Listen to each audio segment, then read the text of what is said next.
Hey guys, I have my special guest here with me today, Nora. We are going to be reading The Music of the Underworld, and this is the story that goes along with that game we play on figurative language. So, first I will start with a little wisdom of the ancient Greeks. You can't kick that, because remember, my foot's just on it. You can't just have your foot on it.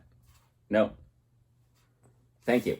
I like this little quote. It says, "It is the difficulties that show what men are." And in this story, you are going to find out that our buddy Orpheus has lots and lots and lots of difficulties. So, the music of the underworld. The story of Orpheus and Eurydice.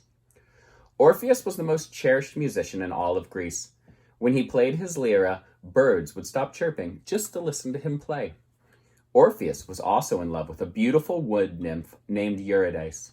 Eurydice made Orpheus so happy. In fact, many said his music became even lovelier after he met Eurydice. Soon the couple was married. Their marriage was celebrated with the most joyous music Orpheus had ever played. Eurydice danced around her husband as he strummed his lyra. But their happiness ended abruptly when Eurydice stepped on a venomous snake.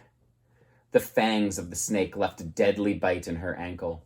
Orpheus rushed to her young bride's side, but there was nothing that could be done for Eurydice. His wife was gone.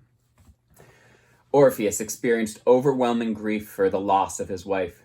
He did not know what he could possibly do, and he did not want to live without her. This gave him an idea. Maybe he would not have to live without Eurydice. He decided that he would go into the underworld to see if he could reclaim his love. He was not sure if this plan would work, but he had to give it a try. With his lyra in tow, he made his way to the underworld. So his wife dies, and he's like, I refuse. I'm going to the underworld. I'm going to get her back. Orpheus reached the entrance of the underworld. He followed the tunnels until he came to the river Styx. The river Styx is the river that is the boundary from the living to the dead. Chiron was there.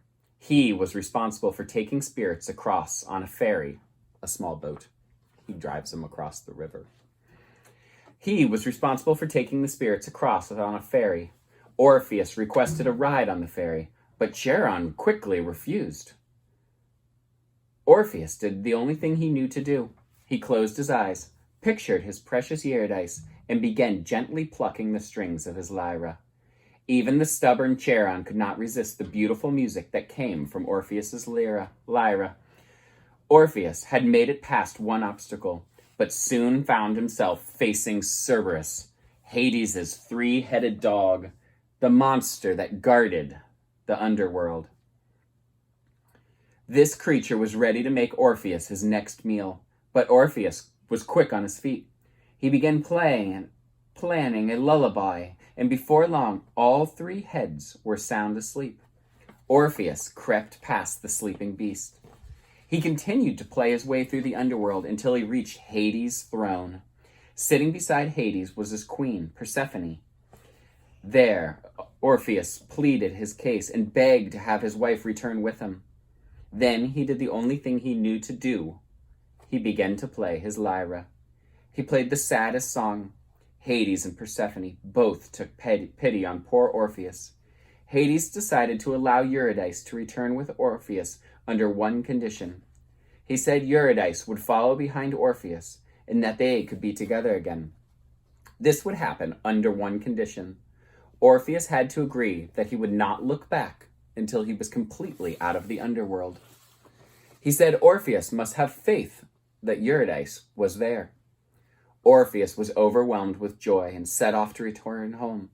He could hear the faint sound of footsteps behind him as he made his journey out of the underworld.